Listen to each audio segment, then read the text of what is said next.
My wedding dress was white, but that day it turned red. I was walking down the aisle toward the man I loved, smiling through tears, when suddenly everything froze. The string quartet's bows hung in midair. The officiant asked, "Is there any lawful reason?" And in that moment I saw him, the dog I thought I had left behind years ago. He stood in the doorway, his eyes burning, and I felt a shock run through my veins. That dog wasn't just a memory. He came to reclaim me. Before we dive deeper, let us know in the comments where you're watching from. We'd love to hear from you. And if you're new here, click subscribe so you never miss any of our upcoming videos. At 14, Aduni was already carrying a kind of loneliness most adults couldn't put into words. Her parents were strict, distant, and often too busy to notice when she slipped quietly into her room after school, her shoulders slumped under the weight of things a teenager should never have to carry. She longed for someone to listen, someone who wouldn't laugh at her fears or dismiss her dreams as childish. That's when Dongo came into her life. He wasn't like the other dogs in the village. His eyes held something deeper, something unsettling yet comforting at the same time.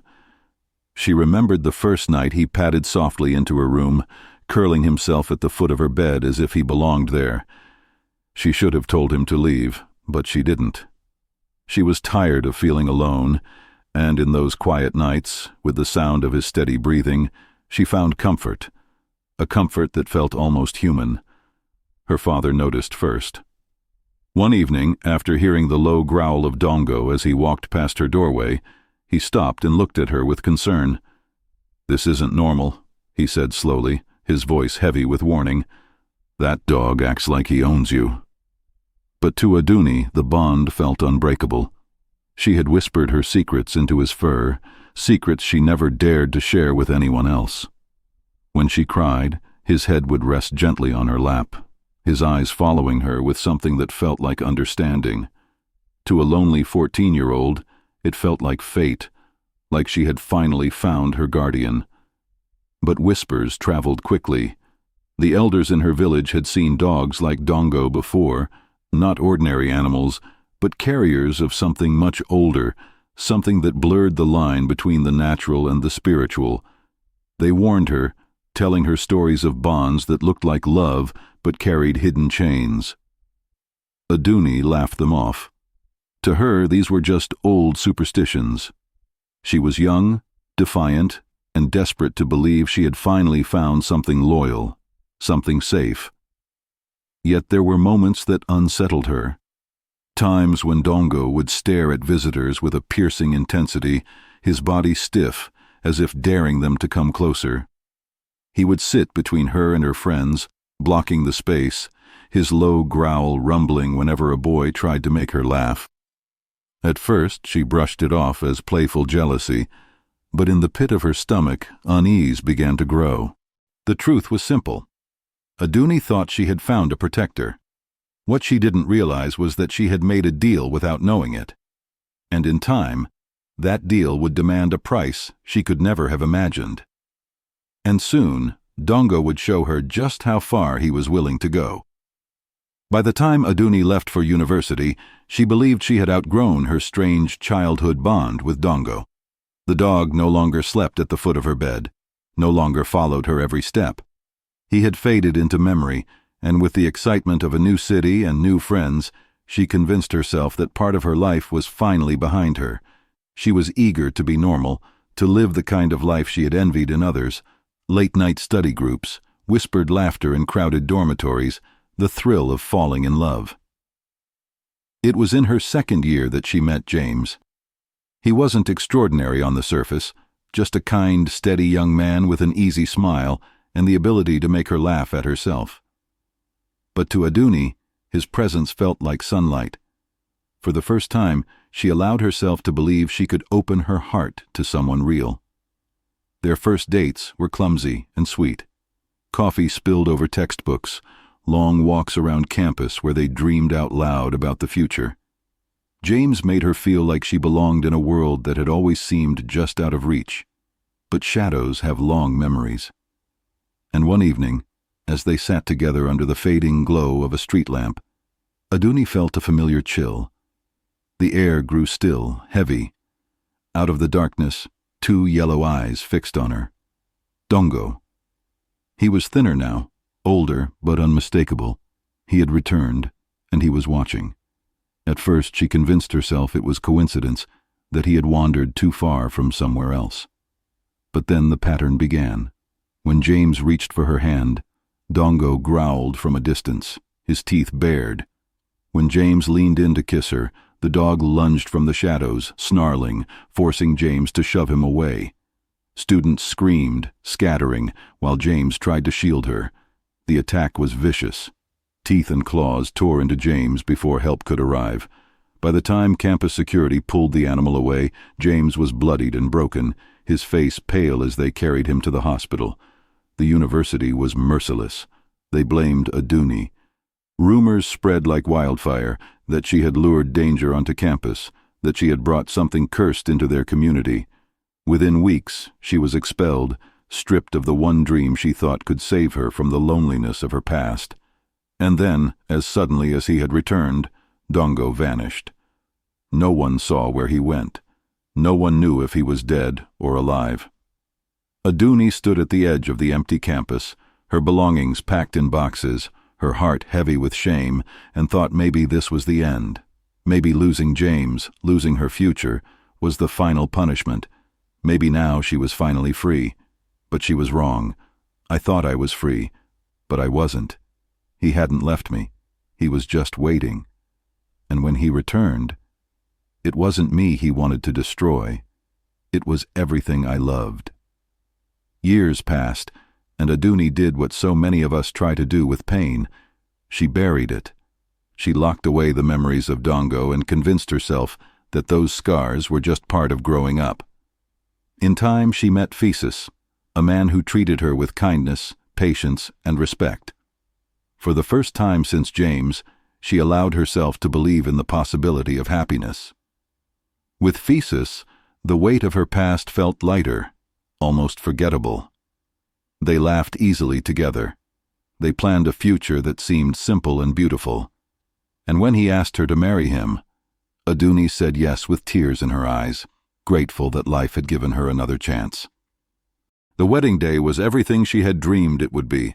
Friends and family filled the church, the air thick with joy and celebration.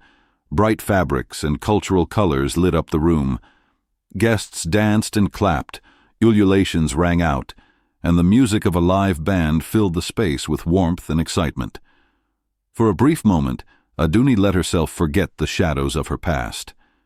She looked at Thesis standing at the altar, and her heart swelled with hope. She thought the story of Dongo was finally behind her.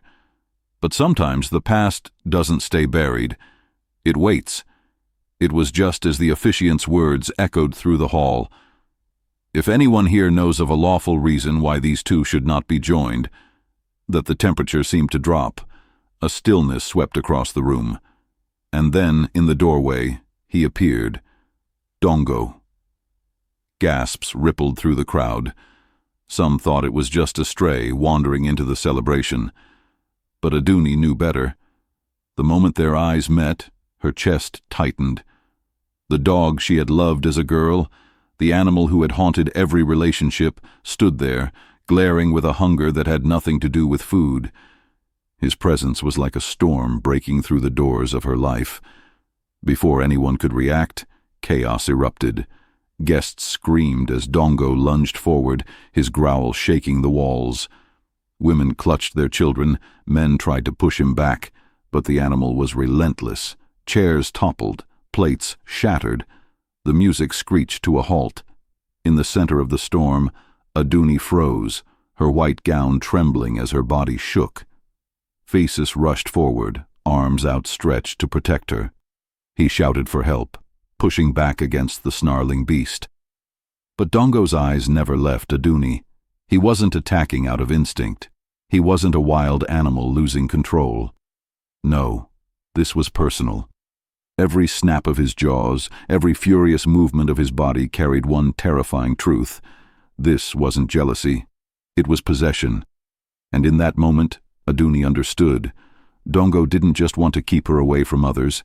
He believed she belonged to him, body and soul, and he would rather see her dead than standing with another man. That was the moment I realized. This wasn't just jealousy, it was possession. He believed I belonged to him, and he would rather see me dead than with another. If you're still with us right now, drop "I'm still here" in the comments. Let's see who's following every twist of this story. The wedding chaos left scars that no celebration could erase. Thesis tried to act as though life could return to normal, but trust, once fractured, rarely mends so easily. Every shadow at the door, every bark in the distance made Aduni tense.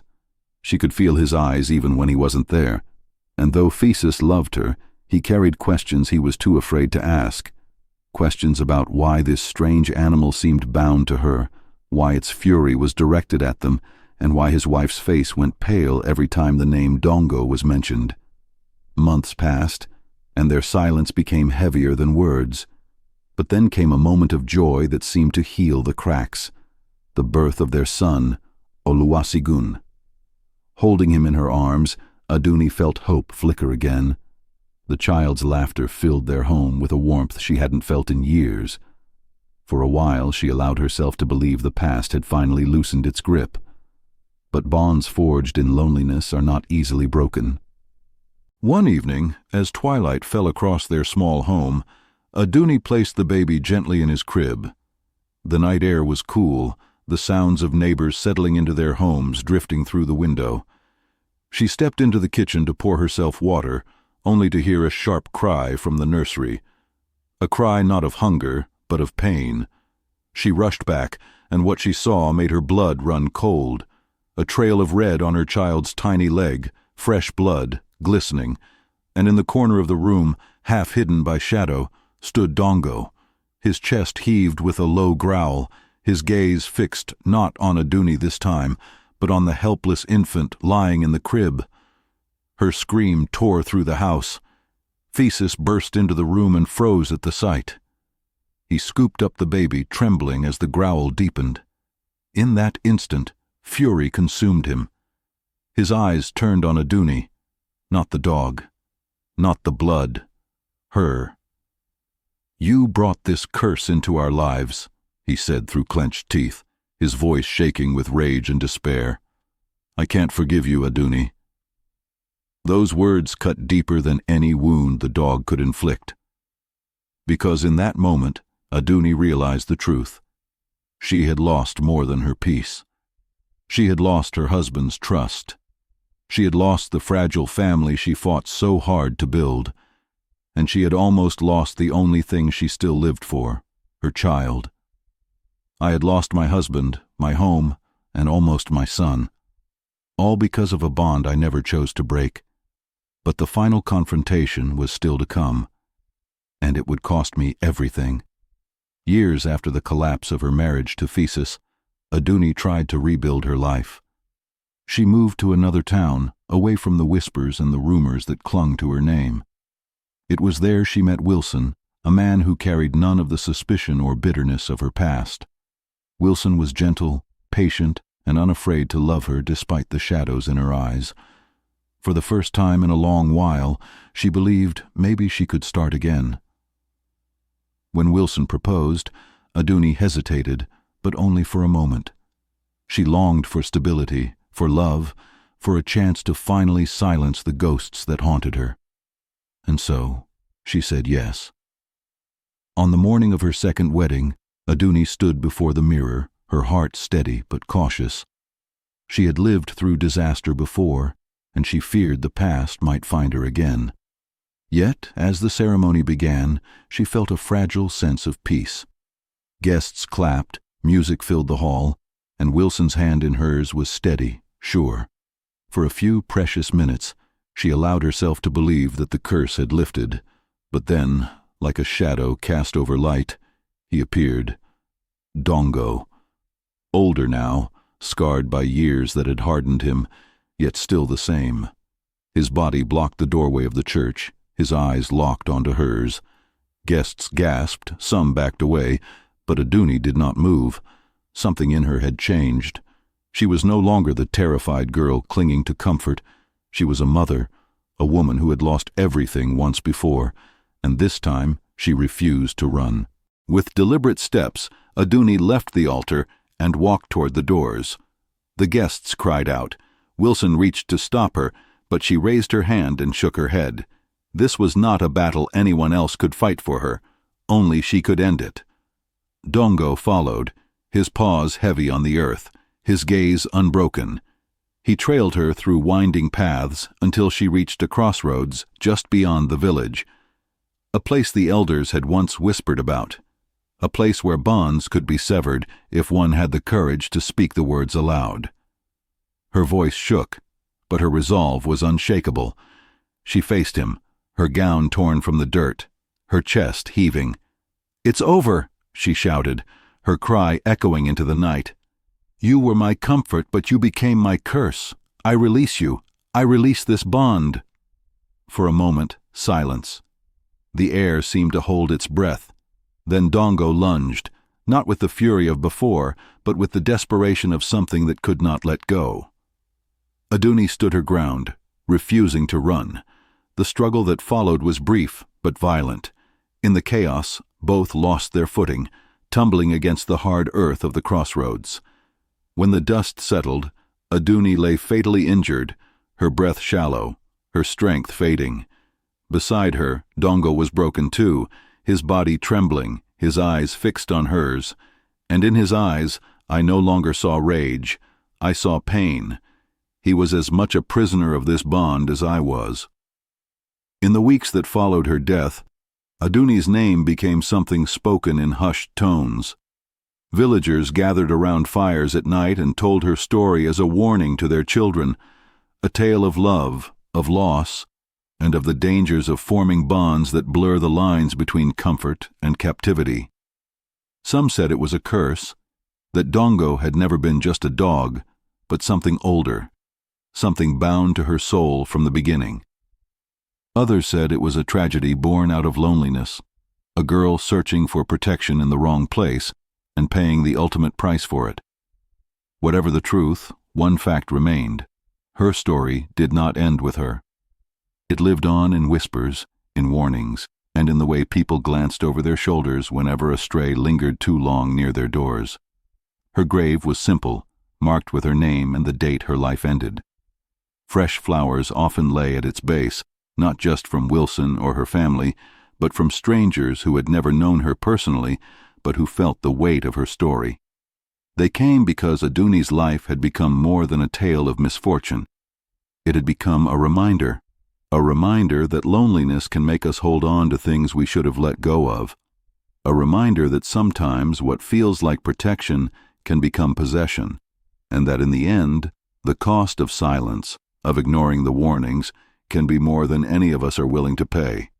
My story is about loneliness, about how bonds formed in pain can become chains, and about the price of not letting go. So I ask you, what do you think? Was this just superstition, or something darker?